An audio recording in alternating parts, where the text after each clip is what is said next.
Next अब हम यहाँ डिस्कस कर रहे हैं चैप्टर 8 में miscellaneous exercise application of integration में क्वेश्चन 1 का मैं सेकंड पार्ट यहाँ ले रहा हूँ। इसमें दो पार्ट हैं, फर्स्ट और सेकंड। तो 1 में तो पैराबोला है y equals to x square, बाकी दोनों सेम है, तो इसलिए मैं सेकंड पार्ट इसका ले रहा हूँ y equals to x to the power 4। अब y equals to x square है तो पैराबोला है। अब ये भी कुछ वैसा ही है, समझना काफ़ी आसान है, पैराबोला के जैसा ही है, बल्कि पैराबोला ही कहें तो भी कोई दिक्कत नहीं है। क्यों नहीं? क्योंकि फिगर इनकी एक जैसी है।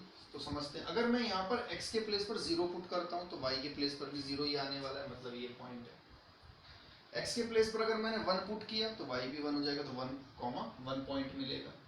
2 पुट करेंगे x के प्लेस पर तो 2 की पावर 4 हो जाएगा। तो y मैंने देखा कि जितनी तेजी से x इंक्रीज कर रहा है उससे बहुत ज़्यादा तेजी से y इंक्रीज कर रहा है, यानी कि अगर x यहाँ कहीं 2 आने वाला है तो y 16 आने वाला है। इसका मतलब ये अपवर्ड टाइप का पैराबोला जो बनने वाला है वो कुछ इस तरह से, यानी कि एक्स स्क्वायर में क्या होता, थोड़ा सा कम खुलता, एक्स की पावर 4 में थोड़ा ज़्यादा खुल जाए, क्योंकि तेजी से इंक्रीज करेगा ऊपर की तरफ। इतना सा बस यहाँ फर्क है। तो आसान सी भाषा में इतना ही हम समझने की कोशिश करते हैं, पॉइंट हमें रख के दिखाने की जरूरत है नहीं, बस समझना है कि हाँ y equals to x to the power 4 में कुछ ऐसा होता है और सोचने का तरीका हमारा कुछ इस तरह से रहता है।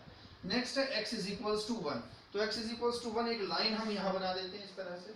ये लाइन हमारी x इज इक्वल्स टू 1 है जो y एक्सिस के पैरेलल है। नेक्स्ट हमारे पास लाइन है x इज इक्वल्स टू 5, उसको भी मैं यही बना देता हूँ, x इज इक्वल्स टू 5, ये लाइन हो जाएगी। नेक्स्ट हमारे पास है x एक्सिस, मतलब इसकी वो बात कर रहा है, तो उसको थोड़ा डार्क कर देते हैं हम, ये x एक्सिस। अब हमें यहाँ पर अगर मैं इस पोर्शन को इस तरह से रिप्रेजेंट करूँ थोड़ा डार्क करके, तो यहाँ पर अब इनको हम मार्किंग ले लेते हैं, ए बी, इस पॉइंट को नाम देता हूँ सी और इस पॉइंट को नाम दे देता हूँ मैं डी। अब ये शायद क्लियर हो रहा होगा आपको, ए बी सी डी, ये जो रीजन है, ये शेडेड रीजन, इसका मुझे एरिया फाइंड करना है। इसको शेड कर देता हूँ, इसका एरिया मुझे फाइंड करना है। उसने कहा एरिया जो इन सबसे बाउंडेड है, यानी कि जिसमें ये भी आ जाए, x1 भी आ जाए, x5 भी आ जाए और x एक्सिस भी आ जाए। तो x एक्सिस भी आ गया, x इज इक्वल्स टू 5 भी है, x इज इक्वल्स टू 1 भी है, और ये y is equals to x to the power 4 curve भी मौजूद है। तो इन सबसे जो बाउंड रीजन है इसका मुझे एरिया फाइंड करना है। अब मैं इसको थोड़ा सा यहाँ से रब कर देता हूँ शेडेड रीजन को, क्योंकि मुझे स्ट्रिप बनानी है। तो मैं यहाँ पर स्ट्रिप इस तरह से बना लेता हूँ और ये मैंने इसको शेड कर लिया। अब मुझे इसका अगर एरिया फाइंड करना है तो मुझे लिमिट की जरूरत पड़ेगी, लिमिट लेनी होगी 1 से लेकर 5 तक, और ये यहाँ से यहाँ तक जो ए बी के अलोंग मूव करेगा तो स्लाइड करेगा हमारा इस कर्व के ऊपर।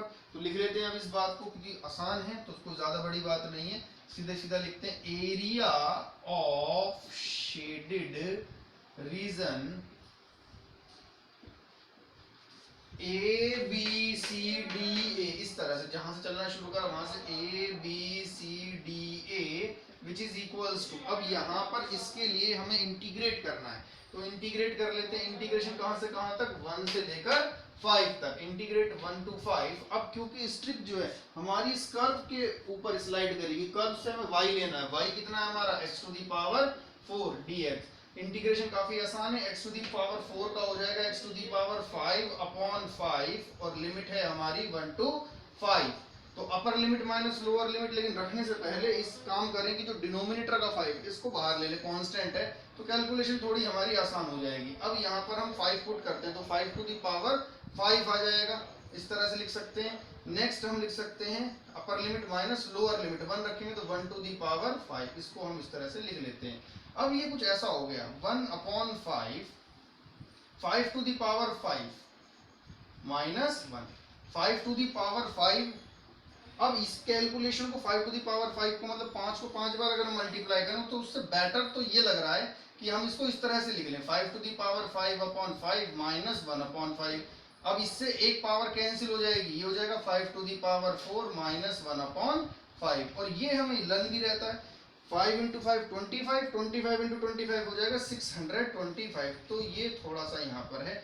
अब ये 1 अपॉन 5 कितना हो जाएगा, इसको हम कर लेते हैं, या तो आप इसका एलसीएम ले लें, एलसीएम लेंगे तो 5 से हमें मल्टीप्लाई करना पड़ेगा, अदरवाइज पॉइंट लगा के 0.2 आ जाएगा, तो माइनस करेंगे तो 624 अप्रॉक्स हमें यहाँ रिजल्ट मिल जाएगा। इसको माइनस कर लेंगे 624 दिस स्क्वायर यूनिट, ये इसका रिजल्ट आ जाएगा। 1/5 करेंगे और माइनस करके देखेंगे तो 624.8 आ जाना चाहिए, क्योंकि माइनस करेंगे तो ये आ जाएगा 624.8। इसको लिख ही लें। अब आप इसे कॉपी कर लें।